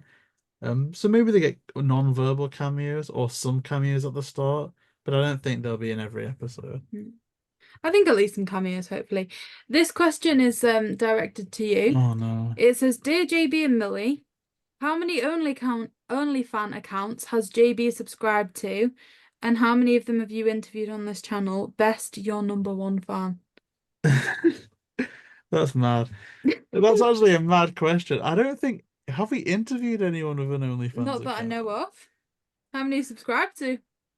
None. Although there's some that I wouldn't mind subscribing to, but You could have left that none. the only ones that I think could have one are the cosplayers, unless I doubt you've got Bob Singer on OnlyFans throwing it back on a regular basis. But yeah, none. If you could make a Scooby Doo movie, what would it be about Sophie? It'd be about Sophie. No, I was just throwing the question to Sophie. Oh, I thought you... Yeah, I'd be part of the gang. I'd go on a mystery with them. Yes. I think the Loch Ness Monster one that was meant to happen with like the Sarah Michelle Gellar cast. I think that would have been quite a good move. I mean, I know that we love animated Loch Ness movie. So I'll probably go down that direction because I know it was in the works and I know that it could have been like really good. Yeah. I think with this question, I always not think of something original, but think of what I want that I know that didn't happen. Like that movie, like Haunted High Rise is probably mine. Dan, what about you? I guess I would just make something like I'd want to go like something like the sort of Zombie Island era where it would be like a touch darker, not necessarily even real monsters. It would just have that sort of atmosphere. Yeah, it would just be a good old classic Scooby mystery. I can't really think of what specifically I would do. Just I would make it just a tad darker. Yeah. JayBee, what about you? I just want Scooby Doo 3. Any of the Scooby Doo 3s will do. Do you think there'll be a new Scooby Doo movie this year? There's got to be. Maybe. Surely. I don't know. It's a bit late, isn't it? I thought it would be announced by now. Oh yeah, we are getting on a bit. Although when was Trick or Treat I announced? don't think it was Sure, that announced till like 3 days before it came out or something crazy. I thought Oh. normally we didn't hear much till September, We'll but see. I could be wrong.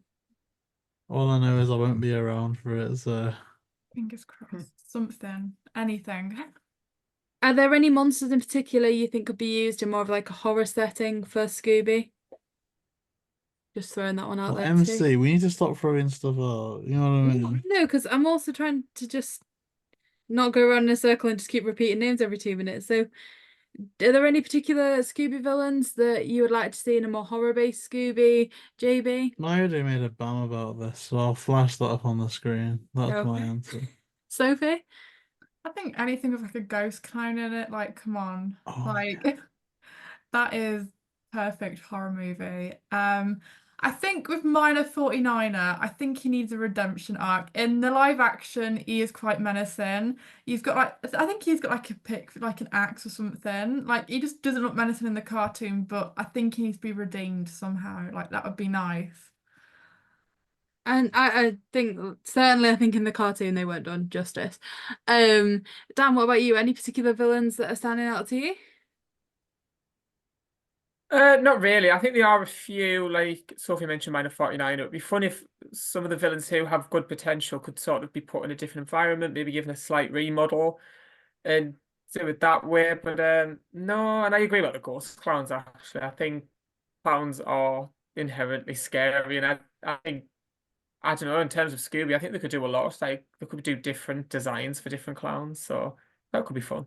Yeah, definitely. I think anything that was in the Peter Crosman deleted footage test footage as opposed to making it into the live action be good. I think the Ozark Witch, things like that would make a good God, appearance. the Mortician would have been horrifying. Oh gosh, yeah. I want like an adult horror version of Monsters Unleashed, where it's a bit like the final scene in Cabin in the Woods, where you just get all the Scooby-Doo villains, realistic looking, just tearing stuff up. I think that'd be cool.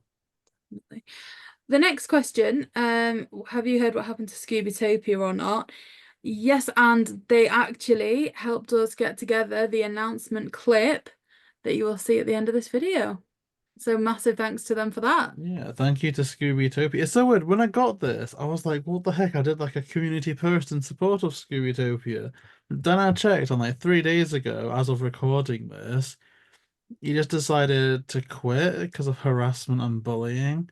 And I'm like, I don't know. I think that's the issue with. I don't even think this is the Scooby community. I think this is because he said something like a neutral review about Velma, and I don't even think, as much as I do often like to point the blame at the Scooby community because there's a lot wrong with it, I think this was just like standard nerdrotic brain rot where it was just anything positive to anything with a woman lead or a person of color lead is just automatically negative. So. Yeah, so full support to Scoobytopia, but I think it was more of an issue with this whole anti-woke movement more than the Scooby community. But you hate to see it. Now, if you could summarize in 3 words what you like about Scooby Doo, what would it be? I'm gonna say mysteries. I love mysteries, humor, and variety. For the amount of episodes that there are and movies that they are, you don't ever feel like there's a massive crossover. JayBee, 3 words. Vampire, bats, scaredy cats. Dan? I'd say mysteries, spookiness, and friendship. Sophie? Yeah, I was gonna say entertainment, friendship, and yeah, mystery. I think that's what drew me first to Scooby, like a good old mystery. Definitely. And in regards to the future of the show, again, with the next question, do you think we'll get another show like Guess Who or What's New? It certainly sounds like there's a lot in the pipeline at the minute, so I think it's quite an exciting time for Scooby, really. On the next one, is Scooby Doo and Crypto 2 still better than Scooby Doo and Batman the Brave and the Bold? I'd say yes. JayBee? I mean, my reaction to that, I don't know if it's because I'm not really a fan of Scooby Doo and Crypto 2, but it's like when I feel like I get that meme where Star-Lord says to Spider-Man, "Is Footloose still the best movie in the world?" And Spider-Man's just like, "It never was." That's like my reaction to that. It's like I don't really like either of them, but I prefer Batman the Brave and the Bold, so yeah. Dan, what about you? Which do you prefer? Yeah, I think I do. I probably would prefer crypto, but in general, I don't particularly care about either of them. So it's not like I'm saying, "Oh, crypto's so much better." But in general, I prefer that to the Batman one. But they're both towards the bottom of the list of my favorites. Any of the crossovers, I think, are in for me anyway. Sophie, what about you? Is the one that you prefer out of those two? Yeah, I prefer the Batman Brave and the Bold. I know I'm quite negative with the crypto one, but I think like we've mentioned, like the lack of Scooby at the moment, to have some movie on that level, I'd take it right now. If they were to like release the trailer for like October, yeah, I'll have it again. I'll take it. For a minute, I was almost like, did crypto come out? You know, because of how the launch of that was and how it was leaked and stuff. And I was like, did that come out? Oh yeah, it did, didn't it? I think that almost overshadowed the movie. In terms of crossovers, do you think there would ever be a Scooby Doo and Sonic crossover? I can't think of how or why that would work. No, yeah, it's too different. Even who distributes the Sonic movies? Now, is it Universal? Not sure. As long as if it's not Warner Bros., I don't see any crossover happening unless there was some type of new Lego movie. Because there's Lego Sonic, there's Lego Scooby. Maybe there'd be in some type of ensemble scene there, but I think that's the closest we're gonna get. Yeah, no, definitely. And in terms of kind of original Scooby, if you had to choose your top 1 or 2 episodes from Where Are You, what would you say? Starting with Dan. So top episode. So what's Of sorry, Where top Are You? 3 Top 1 or of Where yeah, Are You? yeah, Where Are You? Oh, it's quite hard. 'Cause I love A Gaggle of Galloping Ghosts. I love Who's Afraid of the Big Bad Werewolf. Oh, and maybe I'm gonna say Haunted House Hang Up. But I that's off the top of my head. I bet I'm gonna have Clue for Scooby Doo might actually be there. So I would have to look at the list of them. But off the top of my head, those are the ones that are standing out. JayBee, what about you? Yeah, so a clue for Scooby-Doo is always going to be up there. I always just marvel at how they managed to do that underwater effect. Even now, I think that that's such a cool classic aesthetic to go through. Um, I'm sure this is where are you, but Nowhere to Hide.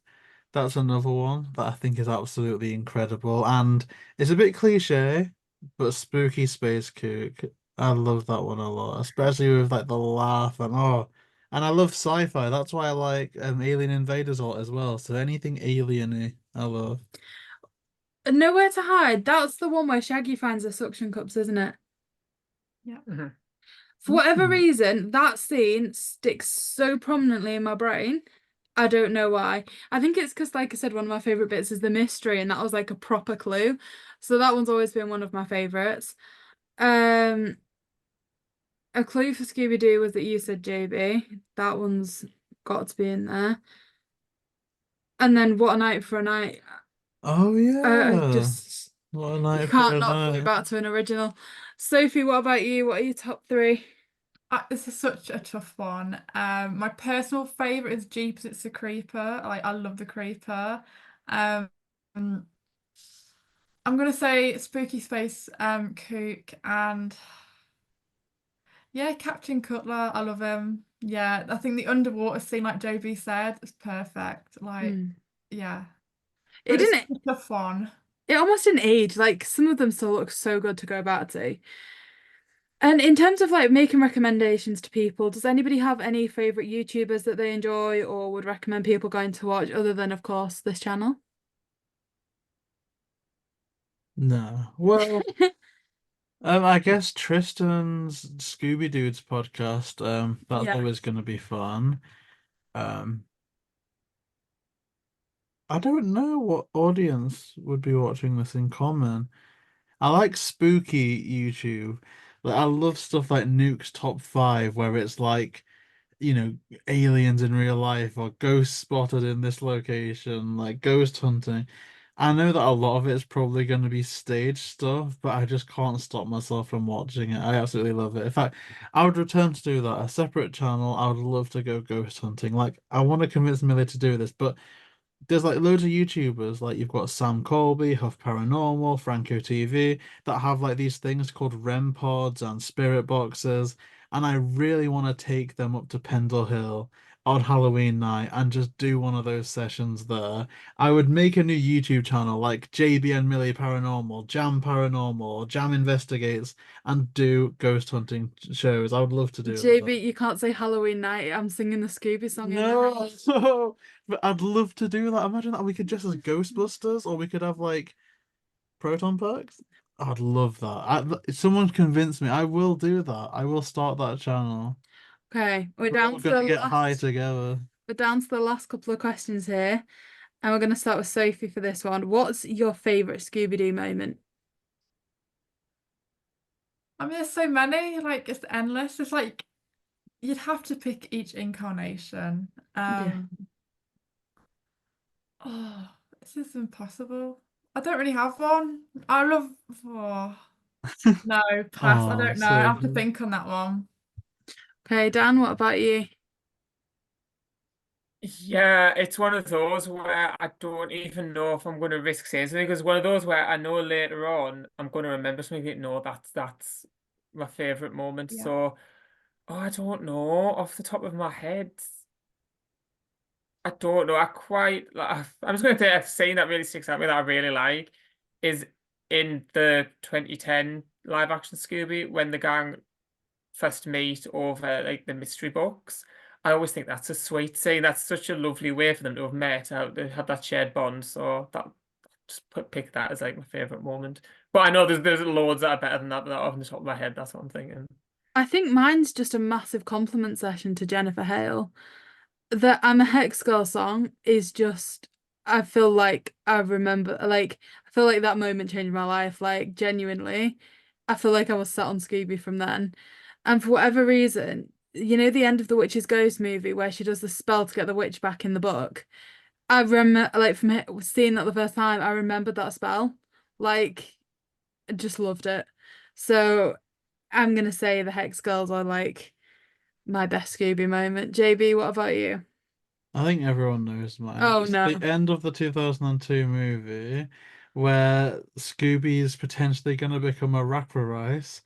And when Shaggy is dressed up as that kind of henchman, and then he reveals himself, everything about that moment, and I mean everything, is absolutely perfect. From Neil Fanning's performance, Matthew Lillard's performance, the score of David Newman, the direction of James Gunn, how it's all edited together in terms of like flashing back to Fred and Velma. I think every single thing about that interaction, from the second Shaggy reveals himself to Scooby getting pincered, I think that is just my favorite Scooby Doo moment ever. Like that's just and that's my favorite scene. I love it.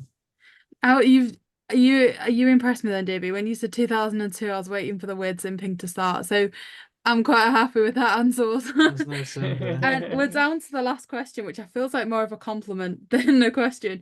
How does it feel knowing that you've made such a positive impact on the community and accomplished more than many others can say? Oh, Amazing. it's a sweet one, really. It's one of those though where I feel like if I tried to do this much longer, I would go crazy because, like I said, like I just wish that there was a few more people in the community because it kind of be nice. It just feels like I've got a job and I'm working purely remotely. There's no co-workers, there's no boss. There's upsides to it because it's a bit of breathing room. But I just wish that I could confer and have something as a comparative, like so I just feel a bit lonely. You know, you talk about being a big fish in a small pond.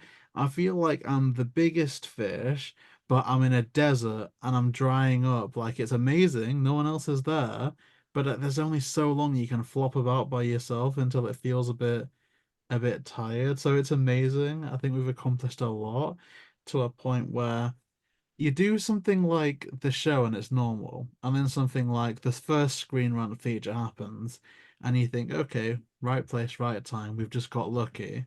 Then it happens again. Then you get Billy West on the show. Then you get Jennifer Hale on the show. Then you get Neil Fanning on the show. Twice. And then you break stories. You get on Screen Rant again. Then your show makes the whole rounds on Comic Book, Looper, Collider. And then you think you've really got something here. And then then you 150 get given happens. the email address of 150 and you're like, okay. It's one of those where I am confident, based on all of that, none of it's been a fluke. Based on all of that, if we did a season 4 and a season 5, every single big name that we're speaking about, be that Sarah Michelle Gellar, James Gunn, like you name it, I think chances are, if we did season 4, 5, 6, 7, we would eventually do all of them. Like we have to at this point. But then there's that line of I feel like it's someone else's interview to do now, and I would love to see it though. I would love to see another show that's doing it now that will do it interview Sarah Michelle Gellar. But yeah, I just think that it's an amazing thing that we've done, and yeah, I'm quite proud of it. You know, I think we've all done an amazing job. I think we've done great. I do prattle on, and I apologize. No, because that was your last line, and I guess this is sort of mine. So that concludes all of our questions, except for perhaps the biggest one of all, and that is who the final interview is. But before we get to that announcement, I just want to say a huge thank you again to Scoobytopia, who has prepared this video with the announcement that you're about to see. Thank you to everyone that's submitted questions for this video and that has joined us along this incredible journey. There have been a lot of highs and certainly a lot of hard work that has gone into this last episode, and we hope you enjoy. So now for the final guest to be revealed. Welcome back to another interview on the JayBee Milly channel. It's Scooby Doo here. And we have an incredible guest today.